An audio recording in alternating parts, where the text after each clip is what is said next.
안녕하세요. 저는 40대 홀로 딸 하나를 키우며 살고 있는 남자입니다.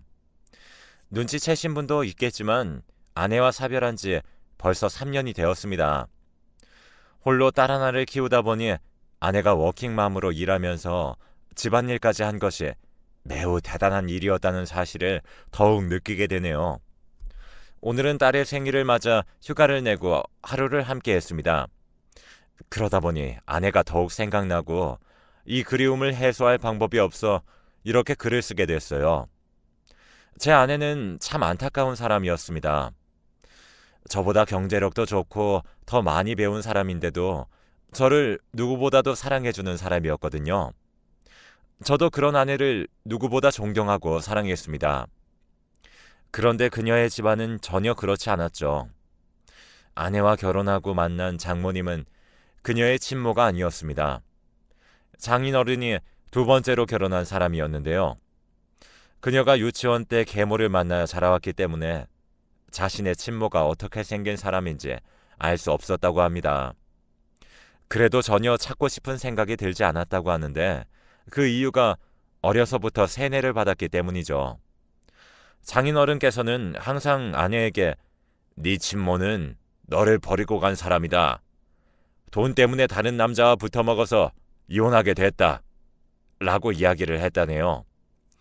그리고 지금의 계모는 내 상처를 위로해준 사람이고 이제껏 이렇게 착한 사람은 처음 만나봤다. 회사에서도 자기 일은 착실하고 책임감 있게 하는 사람이니 너도 친엄마로 생각해라. 라고 하며 어렸을 때부터 계속되는 세뇌에 아내는 친모를 미워했다고 합니다. 저와 연애를 하면서도 이 사실을 말하지 않았었지만 결혼을 위해 인사를 드리러 갔을 때 장모님이 계모임을 자연스럽게 알게 되었어요. 집에는 아내의 여동생도 있었는데 여동생은 꼼짝도 하지 않고 아내가 5명분의 식사를 모조리 다 만들고 있었습니다. 그래서 제가 옆에 가서 도와주자 장모님께서는 아이고 그래도 꼴에 챙겨준다고 가네? 라면서 말씀하시는 게 저희 자체를 반기지 않는 것 같았죠. 의아함은 잠시 묻어두고 함께 식사를 하는데 장모님이 국이 짜다, 반찬이 이게 뭐냐, 고기라도 좀 사왔어야 하는 거 아니냐 하면서 아내에게 타박이란 타박은 다 주더라고요. 장인어른이 뭐라고 한마디 해주진 않을까 생각했지만 장인어른은 그저 묵묵히 밥을 드시고 계셨고 여동생이란 사람도 맛있는 반찬이 없다고 투덜거리는 것이 이런 일이 하루만 있었던 것이 아니란 걸 깨달았습니다. 그리고 식사 후에도 간식 준비며 설거지까지 아내가 다 하는 걸 보니까 하루빨리 이 집안에서 데리고 나와야겠다는 생각만 들더라고요. 그렇게 아내가 타준 커피를 마시면서 제게 장모님이 한 말씀이 대박이었습니다. 네가 결혼할 여자는 우리 집에서 집안일을 대부분 도맡아서 해주던 애다. 내가 나이가 들어서 그런지 온몸이 성한 곳이 없고 동생은 아직 어려서 할 수가 없으니까 첫째가 다 했었다네. 라며 운을 띄우셨죠. 결국 장모님이 하신 말씀은 우리 집안일을 하는 딸을 네가 데려가니 너도 우리 집에선 머슴처럼 일하라는 것이었습니다. 사위는 백년 손님이라고도 하는데 왜 자기 딸들은 시댁에 가서 열심히 일하는데 사위들은 처가에서 일하지 않냐고 하면서 아주 딸을 위하는 어머니인 척 자기는 말하는 모습을 보고 있자니 속이 뒤집히더라고요. 하지만 앞에서는 예예 웃으면서 앞으로 저희 잘 살겠습니다 하면서 그 집을 나왔습니다. 아내는 제가 집안에 인사를 드리러 간다고 말을 했을 때 표정이 좋지 않았었는데 그 이유를 알 수 있었죠. 바로 이런 걸 저에게 보이고 싶지 않았기 때문이었겠죠. 그래서 저는 왜 이렇게 부당하게 당하고 있냐고 물어보니 그제야 말을 해주더군요. 지금 어머니는 자기의 친어머니가 아니라고요. 그래서 저는 그때야 아내가 어렸을 때 받았던 학대와도 같은 일들을 들을 수 있었습니다. 아내가 학교에 들어가기 시작했을 때 동생이 태어났다고 합니다. 그래서 동생은 아기니까 계모가 자신에게 사랑을 주지 않아도 아기를 돌봐야 하기 때문이라고 생각하면서 참았다고 해요. 그런데 그게 아무리 시간이 지나도 계모가 자기를 바라봐주는 일은 없었다고 합니다. 동생이 몰래 자신의 인형을 빼앗아가서 그걸 달라고 크게 소리친 적이 있는데 그걸로 계모에게 그렇게 많이 맞았다고 했죠. 그리고 초등학교에서 돌아오면 혼자 간식을 먹고 있는 동생을 본 것도 한두 번이 아니라 나중에는 그저 포기했답니다. 이제는 사회인이 되어서 일을 하러 밖에 나오니 야근을 하는 시간까지 좋을 정도로 집에 가는 게 싫었다는 말에 왜 나오지 않았냐고 물으니까 독립하는 것을 절대로 반대했다고 하더군요. 몰래 부동산을 찾아가 계약금까지 내고 이사 준비를 하고 있었는데 그걸 어떻게 알았는지 계약금을 2배로 물어주고 계약을 무산했을 정도라네요. 저는 아내에게 결혼식 때 뵙고는 인연을 끊자고 그렇게 말했지만 아내는 몸을 벌벌 떨더라고요. 그러면 회사에 찾아와서 무슨 짓을 할지 모르니 그냥 자기가 참겠다고요. 그런데 저에게도 머슴이라고 할 줄 몰랐다면서 이 결혼은 안 하는 게 낫겠다는 말에 제가 방법을 알아보겠다고 그렇게 아내를 달래며 겨우겨우 결혼까지 할 수 있었어요. 결혼식 당일 전혀 모르는 사람이 저에게 찾아와 몰래 쪽지와 명함 하나를 내밀었습니다. 나중에 보니 그 아주머니가 바로 아내의 친어머니였던 것이죠. 그래서 저는 신혼여행을 다녀온 뒤에 아내 몰래 그분에게 전화해서 만남을 잡았습니다. 카페로 들어오는 아내의 진짜 어머니신 분의 모습은 아내가 쭉 말해왔던 나쁜 여성이라고는 생각조차 할 수 없었죠. 선한 인상을 가지고 있었지만 단 한 가지 걸리는 점이 있다면 옷을 꽤 좋은 것을 입고 있다는 것이었습니다. 그래서 처음에는 경계를 가득한 채 쳐다만 보고 있으니 친장모님이 미안한 웃음을 지으면서 툭 말을 꺼내시더군요. 결혼식 당일에 그렇게 불쑥 찾아가서 미안하다고 그동안 잘 자란 딸의 모습을 한번 보고 싶었는데 결혼 소식에 말도 없이 가버렸었다고 하더군요. 그러면서 딸이 그래도 잘 자라준 것 같아 고맙다고 하시면서 저에게 좋은 사람 만난 것 같아 마음이 놓인다는 말을 했습니다. 그 말에 저는 저도 모르게 표정이 굳어버렸어요. 그리고는 딸이 어떤 대우를 받고 살고 있는지 아시냐며 계모에게서 하녀 대우를 받고 산다고 말했습니다. 제가 결혼을 허락받으러 간 날 본 일을 말하니 그분은 정말 깜짝 놀라면서 들으시다가 결국 눈물을 뚝뚝 흘리셨죠. 그러면서 좋은 식장에서 곱게 웨딩드레스를 입은 모습만 보고 잘 살고 있는 줄 알았다며 딸에게 미안하다고 하더군요. 그래서 제가 그러게 왜 돈만 보고 딸을 버리고 갔냐, 이렇게 미안할 거면 딸을 왜 안 데려갔냐, 차마 아내는 하지 못했을 비난을 마구 했습니다. 제 물음에 놀라서 오히려 저에게 되묻더라고요. 그렇게 이야기가 되어 있냐고. 그리고 나서 하시는 말씀이 오히려 돈을 보고 바람을 핀 것은 장인어른이라고 하시더군요.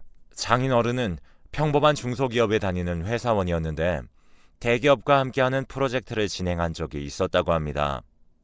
그곳에서 함께 일하던 여직원과 눈이 맞았는데 여직원의 부모님은 은행원으로 일하고 계셔서 어느 정도 안정적인 집안이었다네요. 그에 반해 아내의 친어머니이신 분의 부모님은 시장에서 김을 구워 팔고 계셨다고 해요. 어느 정도 장사가 되어서 입에 풀칠은 하고 살 정도였는데 그 차이가 장인어른에게는 꽤 크게 느껴졌나 봅니다. 덜컥 그 여직원을 임신시키더니 이혼해달라고 사정사정했대요. 알고 보니 그 여직원과 결혼하면 입지 좋은 비싼 새 아파트로 들어가고 작은 가게도 차려준다고 했다네요. 무릎까지 꿇고 사정하는 모습에 친장모님은 어쩔 수 없이 이혼을 해줬다고 합니다. 친장모님이 딸은 자신이 키우겠다고 했지만 어림도 없었다네요. 장인어른께서 그 돈으로 어떻게 키울 거냐면서 차라리 돈 있는 집으로 갔으니 그곳에서 크는 것이 교육적인 면에서도 더 좋을 거라며 말하는데 차마 딸을 데려가겠다고 말할 수가 없었다고 합니다. 눈물을 뚝뚝 흘리시며 말씀하시는 모습에 저도 눈물이 뚝뚝 흘렀어요. 친엄마에 대해서 쭉 오해를 품고 있는 아내가 너무 안쓰러웠습니다. 나중에 이야기를 더 하기로 하고 아내 몰래 명절 때마다 제가 연락을 드렸어요.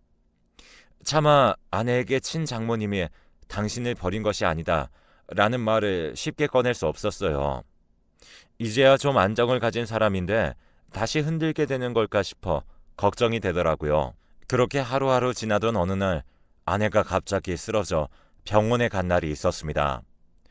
알고 보니 당뇨 수치가 정상에 비해서 10배 정도 높은 상태였죠.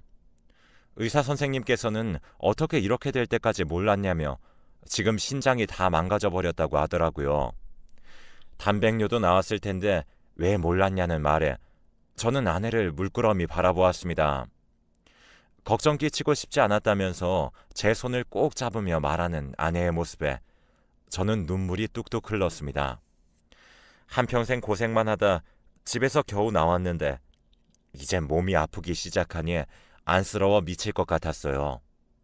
당뇨는 죽을 때까지 관리해야 하는 병이라고들 하는데 이래서야 먹고 싶은 것도 제대로 못 먹을 텐데 신장이 다 망가져 투석을 해야 한다는 말에 저는 혹시라도 제 신장으로 수술할 수 있는지 검사를 했지만 아쉽게도 저는 할 수가 없었습니다.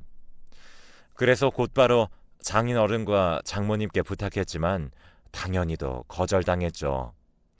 아내의 여동생에게는 말도 꺼낼 수 없었습니다. 결혼도 하지 않은 여동생에게 흉터를 만들려고 작정했냐면서 노발대발하던 장모님의 목소리를 듣고 있자니 허탈한 웃음만 나오더라고요. 자기들 뒤치다꺼리만 하고 사느라 고생해서 이렇게 아프게 된 딸을 위해서 검사 한번 받지 않겠다는 부모를 보니 이렇게 어이가 없을 수도 없더군요. 만약 제 자식이 아프다 하면 다 떼줘도 안 아까울 텐데 저는 혹시나 하는 마음에 아내의 친어머니께 연락을 드렸어요. 그러자 한 중년의 남자 한 분과 같이 오시더라고요. 여쭤보니 재혼한 남편이라고 하셨습니다. 제 아내의 이야기를 듣고 기꺼이 검사를 함께 받아주시겠다면서 오셨단 말에 깜짝 놀라서 바라보니 인자한 미소를 지으면서 저에게 인사부터 하고는 말했습니다. 제 아내의 딸이니 자신의 딸과 다름없다고 말하시며 딸을 위해서는 무엇도 아깝지 않다는 말에 큰 충격을 받았죠. 그렇게 검사를 마치고 다행히 아내는 친어머니와 맞아서 무사히 신장 이식 수술을 할 수 있었습니다. 아내에게는 퇴원을 할 때까지 아무 말 하지 않다가 퇴원날 조심히 신장의 주인이 누구인지 말해주었습니다. 아내는 그럴 리 없다면서 놀라는 눈치였고 아내 몰래 연락을 했었던 일 하며 아내에게 그동안 있었던 일들을 전부 말해주었어요. 그러자 아내가 뚝뚝 눈물을 흘리더군요. 그래서 나중에 인사드리러 가자고 하니 저에게 고맙다면서 저에게 잘하겠다고 말하며 제 손을 꼭 잡으면서 펑펑 눈물을 쏟더라고요. 저는 사실 어렸을 때 부모님을 여의고 할머니 손에서 자라왔기 때문에 부모에 대한 소중함을 누구보다 잘 알고 있습니다. 그렇기에 아내가 가진 오해가 이렇게 풀리게 되는 것이 참 다행이라고 생각했죠. 그렇게 저희는 처가 몰래 아내의 친어머니께 연락을 하고 가끔 만나기도 하는 사이가 되었고 점점 더 가까워지게 되었죠. 그리고 2년 후 저는 눈에 넣어도 아프지 않을 딸을 제 품에 안게 되었습니다. 아내에게 정말 고생 많이 했다면서 고맙다고 말해주니 아주 행복한 미소를 짓던 아내의 그 모습은 영원히 잊혀지지 않습니다. 아내가 딸을 낳았다는 걸 처가댁에 알리니 대뜸한다는 말이에 내가 애를 돌봐줄 거란 생각도 말아라 였어요. 저희가 애를 봐달라고 한 것도 아닌데 이렇게 말하는 게 퍽 우스웠죠. 그리고 고생했다는 말 한마디도 없었고 병원에 찾아오지도 않는 게 참 속상하더군요. 반면 장모님은 헐레벌떡 찾아오셨습니다. 혹시라도 처가댁이 병원에 올까봐 오지 못하고 계셨는데 안 오신다는 말에 곧바로 병원으로 달려오신 것이 조금 죄송하기도 했네요. 딸아이를 장모님 품에 안겨드리니 금세 눈에 눈물이 가득 차더랍니다. 그러면서 새 장인어른께 안겨드리려고 하니 멈칫하시더라고요. 그 모습에 놀라니 지금 몸이 좀 차서 아이가 놀랄까 걱정된다고 나중에 안겠다고 하시더니 괜찮다는 말에 안고 입이 귀에 걸릴 정도로 좋아하시더라고요. 두 분 모두 좋아하시는 모습에 꼭 제 부모님 같았죠. 친장모님은 산모에게 좋다는 음식이란 음식은 다 바리바리 싸들고 오셨는지 커다란 쇼핑백을 병실 침대 옆에 두고는 냉장고에 하나하나 넣고 이게 어떤 거고 몸에 좋고 이건 맛없어도 꼭 먹어야 하고 설명해 주시는데 아내가 기분 좋게 다 들으면서 있는데 제가 다 흐뭇해지더군요. 그런데 행복한 하루는 어느 날 와르르 무너졌습니다. 여름 휴가철에 아내와 저는 그저 좀 쉬었으면 좋겠다고 생각해서 여름 휴가 내내 집에서 피서를 보내기로 했어요.